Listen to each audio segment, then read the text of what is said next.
Tahukah Anda saat batuk atau bersin, terjadi pelepasan virus atau bakteri yang berasal dari saluran pernapasan dan menyebar melalui udara maupun cairan yang dapat menular. Akan tetapi, Anda dapat mencegahnya dengan etika batuk dan bersin yang benar.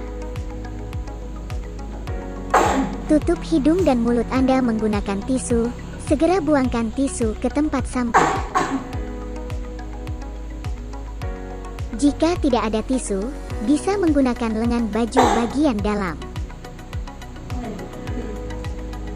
Jangan lupa mencuci tangan dengan sabun dan air mengalir, atau bisa menggunakan hand sanitizer.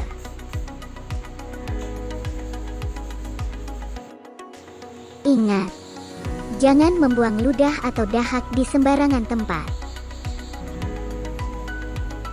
Dengan menjalankan etika batuk dan bersin yang benar, maka Anda ikut membantu mengendalikan infeksi di sekitar kita.